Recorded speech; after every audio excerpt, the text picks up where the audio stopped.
O Pedro vai aparecer, vai mover o copo agora. O Pedro ainda não entendeu muito bem. Vamos tentar de novo, Pedro. Vamos lá. O que você não entendeu muito bem? A Mariana também disse que não entendeu as escadinhas. Como calcular os degraus? Olha, se você olhar na lista, você tem 36 dados, né? Ó, tem lá na tabela 2.1, é a tabela lá de cima, né? Essa daqui. Você tem 36 dados. Então, cada dado tem uma frequência relativa de 1 sobre 36, né? Então, se você pegar dado por dado, cada dado tem uma frequência relativa de 1 sobre 36, porque são 36 dados, e aí a frequência dele, de cada dado é 1, a frequência absoluta, e quando é relativa é 1 sobre 36. Então, cada dado corresponde a uma frequência relativa de 1 sobre 36. Quando você pega aqui o gráfico do Leonardo, ó, o que, que ele fez? Ó, de 0 até 20 anos e 10 meses não tinha nenhum dado. Então qual é a frequência relativa acumulada? É zero, não tem nenhum dado até chegar em 20 anos e 10 meses. Quando chegou em 20 anos e 10 meses, o primeiro dado apareceu. Então a frequência relativa acumulada é a soma de todas as frequências relativas antes daquele dado, inclusive daquele dado. Então, quando chegou a 20 anos e 10 meses, você somando todas as frequências relativas dos dados que estão antes, só tem o dado 20 anos e 10 meses, então é 1 sobre 36. Então, a frequência relativa acumulada é 1 sobre 36. Quando chegou no próximo dado, vamos ver qual é o próximo dado lá. Vamos ver certinho qual é o próximo dado. 20 anos e 10 meses é o primeiro dado. Cadê o segundo dado? 23. Eu acho que é esse aqui, ó. 23 anos e 6 meses. Então, quando chegou em 23 anos e 6 meses, quantos dados acumulados você já tem? Você já tem o 20 e 10 e agora o 23 e 6. Então, você já tem dois dados quando chegou em 23 e 6 meses. Então, quando chegou em 23 anos e 6 meses, que é aqui, ó, você pulou para 2 sobre 36 avos, certo? Então, a partir de agora, você tem dois dados antes desses valores de idade aqui. E vai assim até chegar na próxima idade. Quando chegou na próxima idade, você não tem mais dois, você passou a ter três dados. Então você tem uma frequência relativa de 3 sobre 36. E vai com esse valor até chegar no próximo dado, que pula para cá, 4 sobre 36. E assim vai construindo as escadinhas. Ó. Então são degraus da escadinha. Se você quiser pôr as linhas verticais aqui ligando os degraus, ó, né, para ficar uma escadinha toda disforme, né, uma escadinha que os degraus não são do mesmo tamanho. Mas se você fosse fazer isso na sua casa, seria um exemplo de arte moderna, né? Fazer uma escada de degraus de tamanhos diferentes. Mas esse é o gráfico da frequência relativa acumulada, porque cada vez que aparece um novo dado, você sobe um degrau de valor de altura 1 sobre 36 avos e vai chegando até chegar no último dado. Estava no penúltimo dado, esse era o valor, 35 sobre 36. Quando apareceu o último dado, pulou a frequência relativa acumulada, que é a soma das todas as frequências relativas anteriores, é, pulou para valor 1, que é 36 sobre 36. E a partir daí, ela vai ser 1 para o resto da vida, porque não tem mais dado para somar com ela. Então, a partir do último dado, a frequência relativa assume o valor 1. Então, essa que é o gráfico de frequência relativa acumulada, quando você vai com dado por dado, né? Não é mais agora categorias, mas dado por dado, tá ok? Não sei se agora deu para ficou mais claro.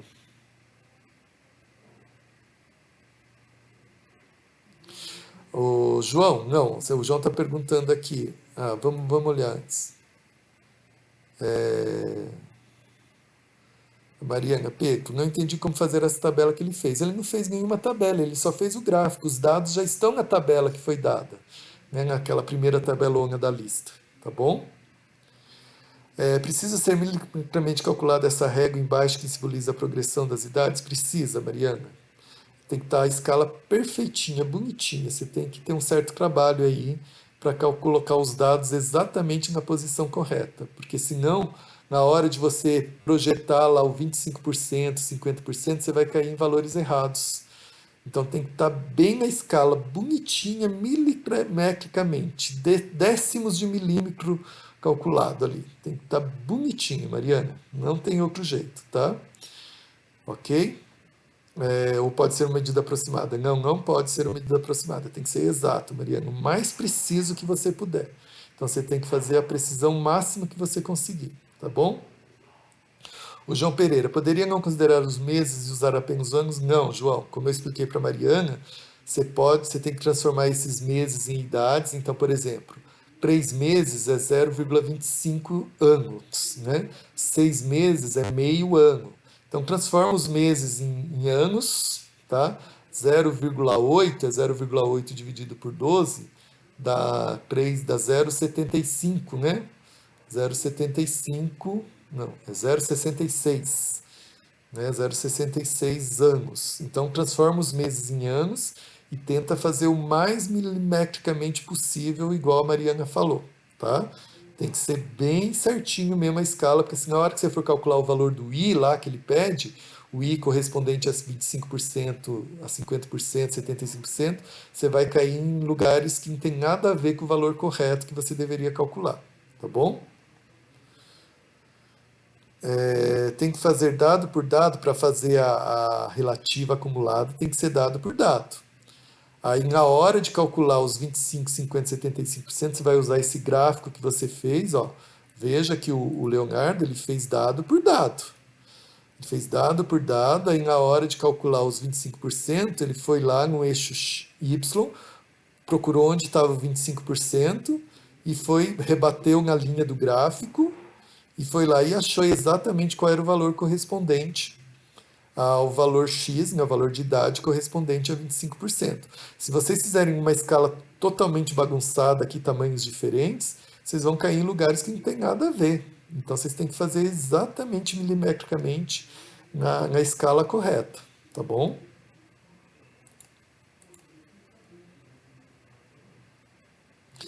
O Leonardo falou, é um inferninho de fazer, é realmente um inferninho de fazer, por isso que eu dei só um exercício desse tipo, para que vocês, pelo menos uma vez na vida, fizessem. Essa é uma maneira de calcular quartis graficamente, tá? Muitas vezes o computador, os programas de computador, eles fazem cálculo de quartis usando esses gráficos que eles fazem internamente, mas é a maneira de fazer. Então, uma vez na vida é bom a gente fazer esse tipo de gráfico aí, tá bom?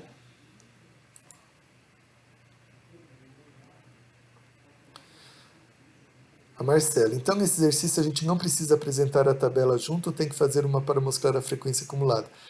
Não precisa, Marcela, porque esses dados já estão lá na tabela 2.1 da lista, né? Aquela tabelona que está lá, esses dados já estão lá. Se você quiser colocar eles em ordem crescente para deixar mais claro conforme foi crescendo, você pode colocar eles em ordem crescente para ver que a cada vez que aparece o próximo, o gráfico sobe um degrauzinho, tá? Então, o que você poderia fazer é colocar os dados de idade em ordem crescente para ver quando começa o primeiro e até chegar no último. Mas se não quiser também não precisa. Pode ir só arriscando na tabela original lá, arriscando os dados conforme eles forem aparecendo na ordem crescente para você ir fazendo o gráfico. O que importa é o gráfico, tá bom?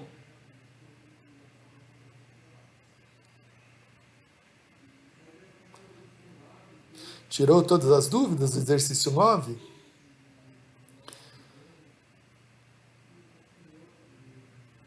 Não, não tem problema, Pedro. A escala no eixo X não tem nada a ver com a escala no eixo Y, tá? Você pode usar uma escala no eixo X e outra escala completamente diferente no eixo Y. Mas uma vez que você escolheu uma escala para um dos eixos, você tem que seguir certinho a escala naquele eixo, tá? Não pode escrever assim, o número um dista do 2 de um centímetro, e depois o 2 dista do 3 de 2 centímetros. Não, se a distância do um para o 2 é 1 centímetro, a do 2 para o 3 também é 1 centímetro. Você tem que respeitar a escala no eixo inteiro. Agora, quando você vai fazer o eixo Y, você pode escolher outra escala. Você pode escolher a distância do 1 ao 2 de meio centímetro, aí do 2 ao 3 também vai ser meio centímetro, então você usa a mesma escala no eixo Y. Agora, o que não pode é mudar a escala no próprio eixo, no mesmo eixo. Aí não pode. Aí no mesmo eixo você tem que seguir sempre a mesma proporção da escala que você está usando, tá ok?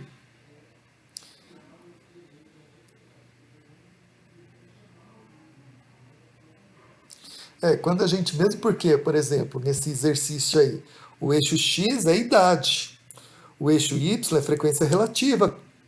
Então, a frequência relativa vai de 0 a 1. A idade aí está indo de 20 a 40, né? A 40 e poucos anos, sei lá.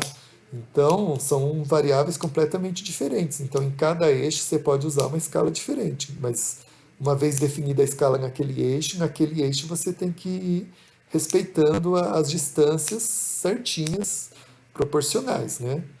Ok? Mas de um eixo para o outro você pode mudar a escala livremente, porque geralmente uma variável no eixo não tem nada a ver com a variável do outro eixo. Tá bom?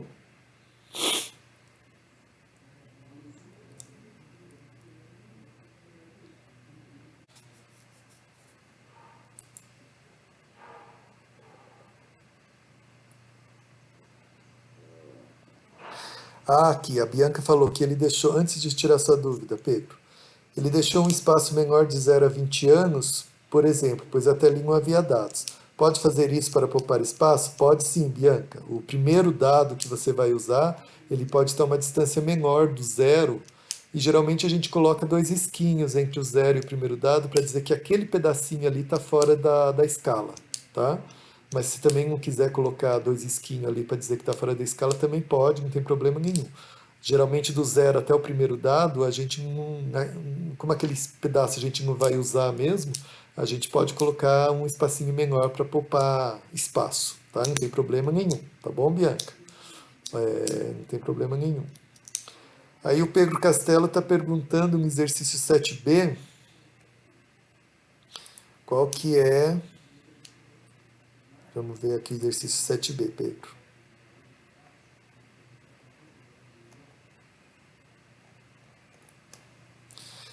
As notas estatísticas por tipo de sessão.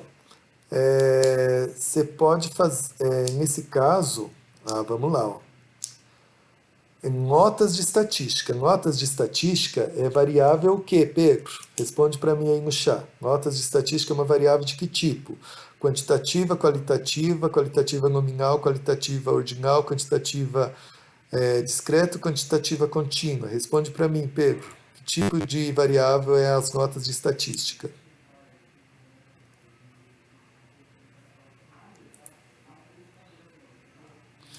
Pedro está esperando a resposta. Notas de estatística. Que tipo de variável? Pode responder se errado, não tem problema. Para a gente discutir aqui os tipos de variáveis que existem.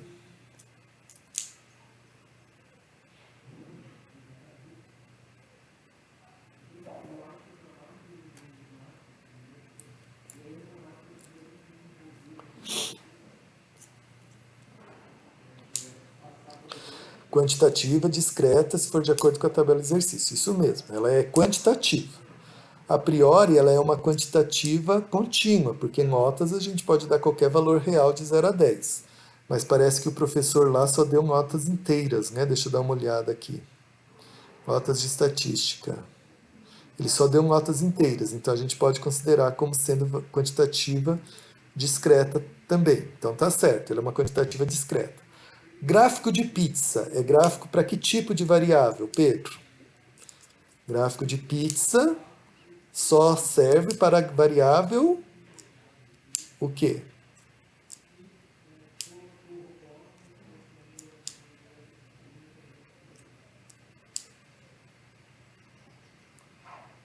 Qualitativa. Muito bem, Pedro. Então, se gráfico de pizza é para variável qualitativa, a nota de estatística sendo quantitativa, você não pode fazer gráfico de pizza para variável notas de estatística. Lembra que quando a gente tem notas de variáveis quantitativas, quando a gente quer categorizar essas notas, essa variável, né? Então eu crio categorias, mas a hora que eu crio categorias, o gráfico correspondente é o histograma, né?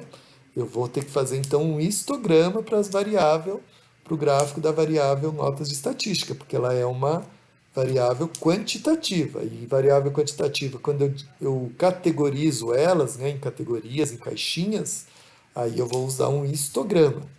E aí eu posso fazer histograma com frequência absoluta de cada categoria, com frequência relativa, ou frequência relativa dividido pelo delta, que é o histograma de área 1, tá bom? Então, nesse caso, você vai fazer um histograma para o exercício 7b, tá?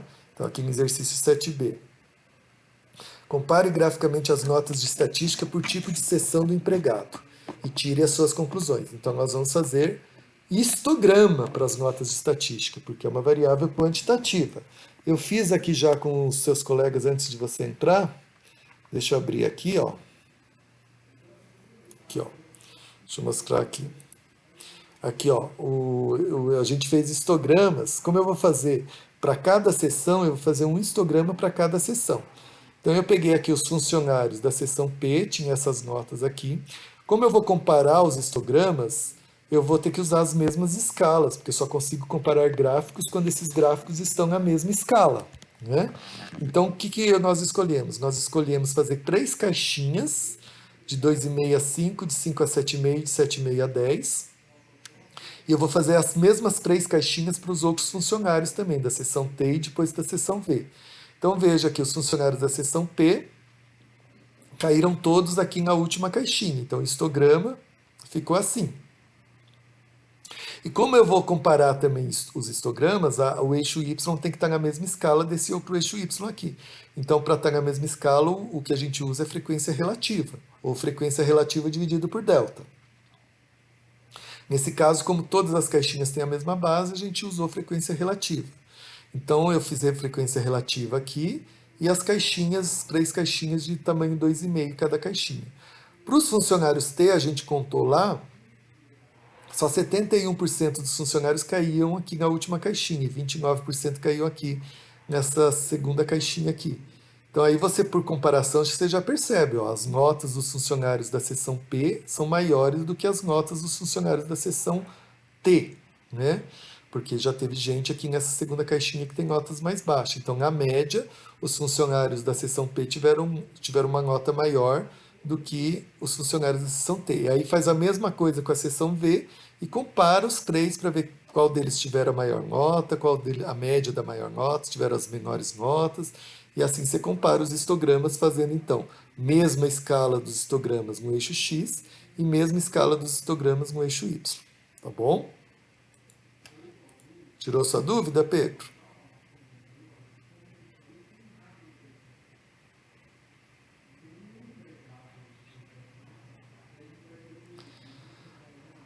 O Leonardo perguntou se quando enviar as listas, a gente vai dar confirmação de recebimento, tipo um ok. Posso dar, Leonardo. É uma boa ideia, porque aí vocês ficam com certeza que a lista chegou, né? É, realmente, eu vou fazer isso. Para cada lista que chegar, eu dou um retorno dizendo ok, tá bom? É uma maneira de vocês confirmarem se a lista foi entregue. Exercício 10. A Ana Beatriz está perguntando. A minha área de sangue. Não, não tem problema não. Isso é questão de arredondamento, Ana Beatriz. 0,99. Lá na terceira casa, quando a gente faz essas contas, realmente, sempre dá uma diferençazinha, assim.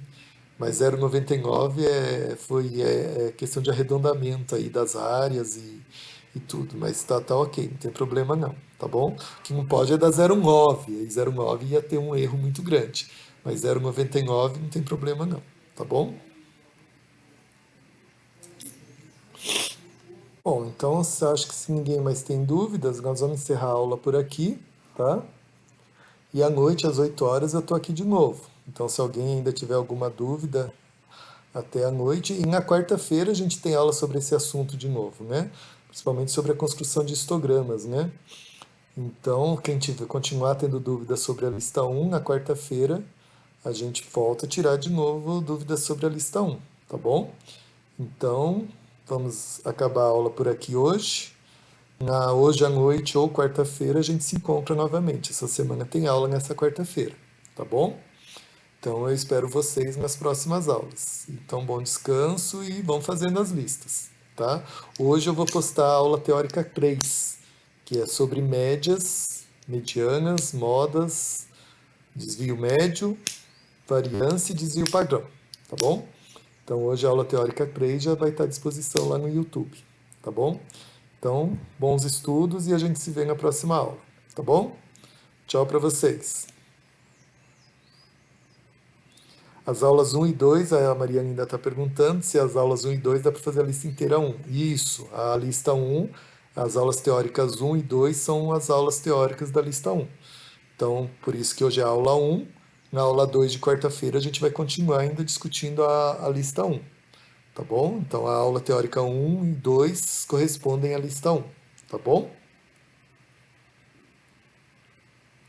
Então, ok. E a gente se vê então à noite ou na aula de quarta-feira, tá bom? Tchau para vocês.